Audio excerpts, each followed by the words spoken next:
Hello, dear learners. Welcome back to Bitsiksha. Today's current affairs is brought to you by Bitsiksha. So let us begin. आज है आपका 24th of December and we this day we celebrate it as Eve of Christmas, right? And all the important articles for the day are here as follows. पहला है celebrated writer Jnanpith awardee Vinod Kumar Shukla passes away at 88. Age जो है उनका 88 हो गया था due to his ailments. He passed away. Jnanpith awardee थे वो Vinod Kumar Shukla. Second is maternal mortality dropped as in institutional deliveries rose to 89%. तो इंडिया का जो है ये परफॉर्मेंस अच्छा है बट ग्लोबल कंपैरिजन अगर हम देखें तो उसमें थोड़ा सा प्रॉब्लम जो है वो देखने को मिलता है but yet again we have to understand we are a country of 145 crore people and उसमें अगर हम कुछ भी 1% का भी राइज होता है that means it has a compounding effect. ठीक है, तो उसके कारण हमारा नंबर्स जो है it can lead, it can be interpreted as something which is very huge but हमारा population के comparison में we have increased our institutional deliveries. And third is Subansiri project unit 2 commission. ये हम तीनों आज के important articles है एक एक करके देखते हैं. Celebrated writer Jnanpith awardee Vinod Kumar Shukla passes away at 88. तो renowned Hindi poet, author and 2024 के ये ज्ञानपीठ अवार्डी थे mister Vinod Kumar Shukla. He passed away at his home in Raipur on Tuesday. He was 88. Shukla had been undergoing treatment for age-related ailments at All India Institute of Medical Sciences, Raipur में. दिसंबर 2 तारीख से ही उनका जो है इलाज चल रहा था continuously and due to his ailments he passed away. Jnanpith award क्या है? ये इस्टेब्लिश हुआ था आपका 1961 में एंड 1965 में पहले बार जो है ज्ञानपीठ अवार्ड जो है दिया गया था. It is the oldest and highest literary office. ठीक है, तो ये सबसे पुराना और सबसे हाईएस्ट सबसे बड़ा जो है अवार्ड है इन द रेल्म ऑफ साहित्य के रेल राइटिंग के रेल में. It is the biggest award conferred by Bharatiya Gyanpith. The award recognizes outstanding contribution to Indian literature both in English and various other languages. ठीक है, so various other languages जो 8 schedule में हमारे 22 schedule language है plus English उसमें जो है ये इन लैंग्वेजेस में अवार्ड जो है दिया जाता है सिर्फ और सिर्फ इंडियन सिटीजन्स को एंड नॉट पॉस्ट्यूमसली. मतलब उनको जीवित होना होगा तभी उनको ये अवार्ड मिलेगा and to only to Indian citizens and not to NRIs also. ठीक है, तो ये अवार्ड जो है काफी बड़ा अवार्ड है and recipients of Jnanpith award receive cash prize of 11 lakh rupees. Statue of Vagdevi या फिर सरस्वती माता का एक स्टैचू दिया जाता है. A citation is also given and for celebrating their literary excellence. Renowned Urdu poet Gulzar and Sanskrit scholar Jagat Guru Rambhadracharya Sanskrit में and Urdu में इनको दिया गया. ये इनको अवार्ड दिया गया है द 58th ज्ञानपीठ अवार्ड और ये the prestigious literary honour being conferred for the second time for Sanskrit literature and fifth time for Urdu literature. तो संस्कृत लिटरेचर में सेकंड टाइम दिया गया है एंड उर्दू लिटरेचर में फिफ्थ टाइम दिया गया है. किसको? गुलजार को एंड जगत गुरु रामभद्राचार्य को संस्कृत में अवार्ड जो है दिया गया था. So they were the 58th one. ठीक है, तो होपफुली आपको समझ में आया होगा and Vinod Kumar Shukla ji he was Hindi poet. ठीक है, हिंदी पोएट एंड ऑथर. समझ आया?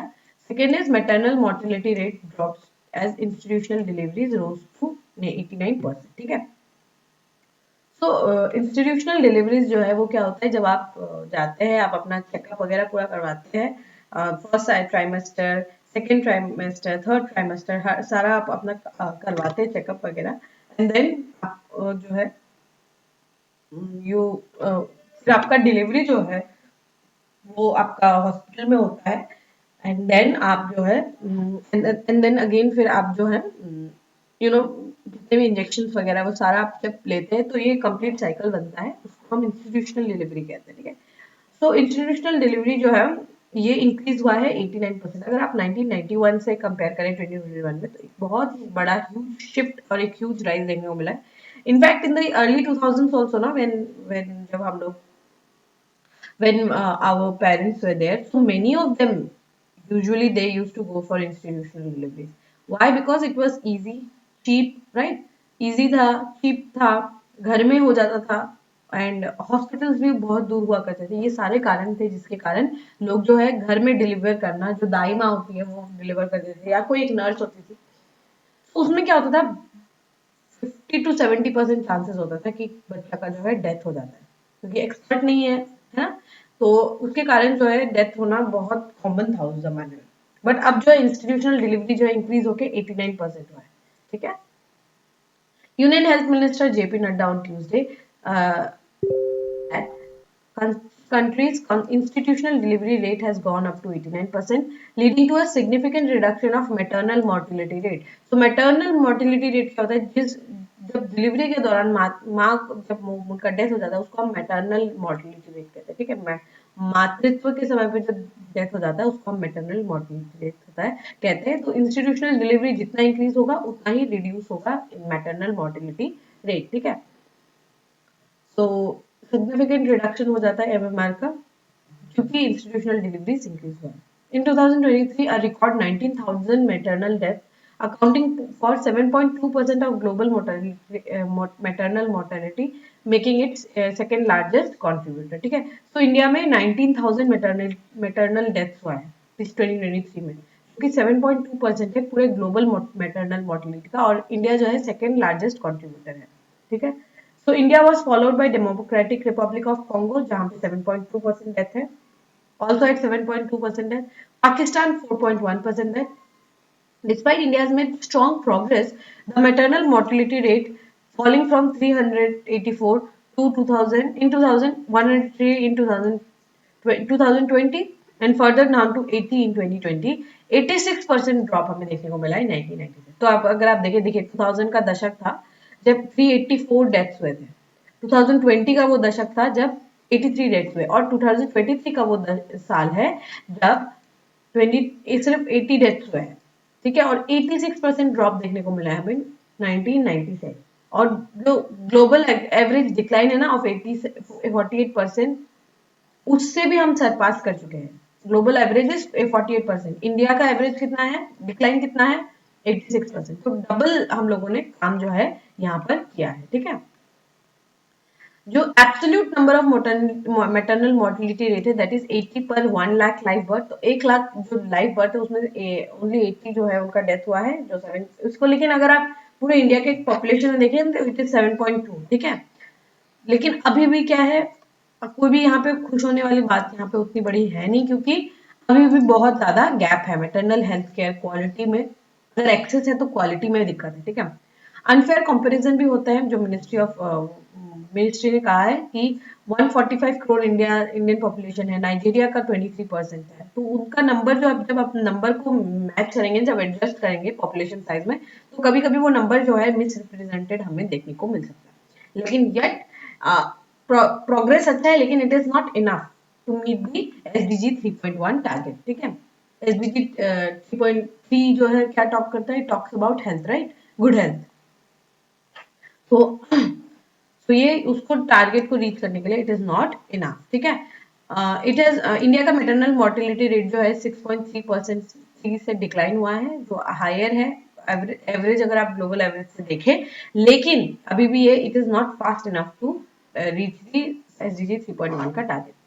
States like Kerala, Maharashtra, Tamil Nadu have achieved MMR below 70, मतलब 70 डेथ्स पर 1 लाख, लेकिन लाइफ 1 लाख लाइफ बर्थ। लेकिन असम देखिए, असम का नंबर देखिए 195 डेथ्स होता है। अभी भी 1 लाख एवरेज बर्थ पे 1 लाख लाइफ बर्थ पे 195 डेथ होता है। मध्य प्रदेश में 173 है, उत्तर प्रदेश में 167 है, बिहार में 118 है। तो अभी भी हम लोग नेशनल एवरेज से, तो जैसे आसाम है, बिहार है, यूपी है, ये सारे देश स्टेट्स जो अभी भी बहुत ज्यादा पीछे है। So it reflects the regional disparities in maternal health care, ठीक है। जो डिस्पैरिटी है वो आपको क्लियरली दिखने को मिलेगा, जो वेस्टर्न स्टेट्स है और ईस्टर्न स्टेट्स है, आपको बहुत ही बड़ा एक बहुत ही स्टार्किंग क्लियरिटी जो देखने को मिलेगा, डिस्पैरिटी आपको देखने को मिलेगा मैटरनल हेल्थ केयर में, which is a very very crucial thing. And आपको ये टॉपिक जो है ना, इसको आपको I would say GS2, GS1, GS3 आप हर जगह पे ये टॉपिक यूज कर सकते हैं। It is as common and very very crucial. Okay, ये एकदम रिसेंट डेटा है, आप लोगों को ये नोट डाउन कर ही लेना, ठीक है। ऑल राइट, लास्ट आर्टिकल है Subansiri project open unit two commission, ठीक है।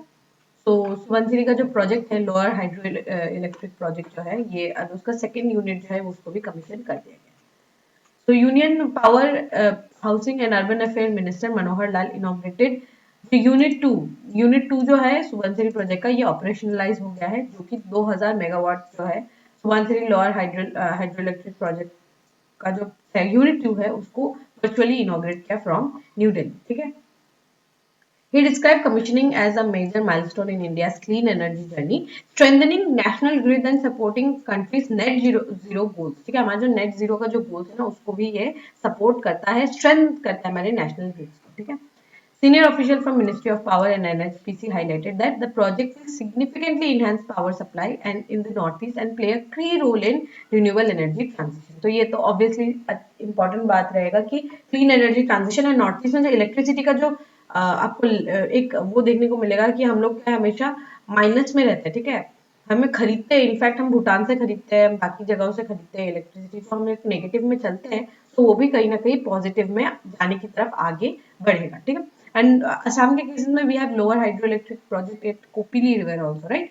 सो कोपिली रिवर है, कोलोंग रिवर है, उन पे जो लोअर हाइड्रो इलेक्ट्रिक प्रोजेक्ट बनेगा वो काफी ज्यादा इंपॉर्टेंट एंड क्रूशियल रहने वाला है, ठीक है। So with unit two commission 3 more units of 250 megawatts each are expected shortly, और बाकी जो है फेज में इसको 2027 तक सारे यूनिट्स भी कमीशन हो जाएंगे, ठीक है।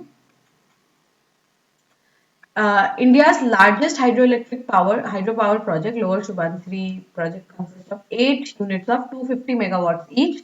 ठीक है, 8 यूनिट है 250 megawatts each. ठीक है, so and it is a run of the river project. मतलब run of the river project क्या होता है, पानी जो है ये इस तरीके से बह रहा होता है, ये बह रहा है, उसका पानी को बहाव को रोकते नहीं है, यहीं पे टरबाइन लगा के घुमा देते हैं, ठीक है। तो उसको क्या बोलते हैं, उसको कहते हैं रन ऑफ द रिवर। मतलब पानी को हम रोक नहीं रहे हैं, पानी को बिना रोके उसको पानी के प्रभाव जो पानी है वो मूव करेगा, बस वो टरबाइन को मूव करा के घूमेगा, ठीक है। तो पानी भी यहाँ पे स्टॉप नहीं हो रहा है, डैम भी कंस्ट्रक्ट उतने बड़ा करने की जरूरत यहाँ पे नहीं है, ठीक है। तो ये काफी ज्यादा, तो ये कुल मिला के आपका 2000 मेगावाट का जो है ये एनर्जी जो है बनाएगा, and it will generate 7422 million units of electricity annually. साल भर में इतना ज्यादा जो है इलेक्ट्रिसिटी बनाएगा, प्रोवाइड करेगा, ठीक है। It features the largest dam in north east India, providing flood moderation, water management, improving grid resilience, ठीक है। तो फ्लड मॉडरेशन में काम करेगा, वाटर मैनेजमेंट में काम करेगा, ग्रिड रेजिलियंस में भी काम करेगा, ठीक है। जो एनएचपीसी है undertaken extensive river bank protection and community development initiatives benefiting around 5000 women farmers and generating large scale employment, ठीक है। तो लार्ज स्केल एम्प्लॉयमेंट और वुमेन फार्मर्स भी जो है वुमेन फार्मर्स जो है ना उनको भी ये बहुत ज्यादा हेल्प करेगा। The project will supply power to 16 beneficiary states, provide free power to Assam और अरुणाचल प्रदेश। देखिए क्योंकि दोनों ने मिलकर कोलैब करके बनाया है, तो असम और अरुणाचल प्रदेश में फ्री इलेक्ट्रिसिटी, बाकी नॉर्थ ईस्टर्न स्टेट में पावर जो है सप्लाई किया जाएगा। Allocate 1000 megawatts to northeast and expected to boost local industry, tourism, reduce out migration। ये सारा उसका पैसिव अर्निंग्स जो है आप कह सकते हैं, ठीक है। पैसिव बेनिफिट्स आप इसको कह सकते हैं। एक्टिव बेनिफिट्स तो है कि इलेक्ट्रिसिटी चीप होगा, इलेक्ट्रिसिटी ज्यादा मिलेगा, लेकिन पैसिव बेनिफिट्स क्या है, फायदा होगा, नॉर्थ ईस्ट में एक्सपोर्ट कर पाएंगे वगैरह वगैरह, ठीक है। होपफुली आपको ये टॉपिक जो है समझ में आया होगा। With this, we have come to end of today's session. If you have liked this session, don't forget to give a like and write down in the comment section. We will meet in the next session very soon. Till then, study hard, take care, and thank you.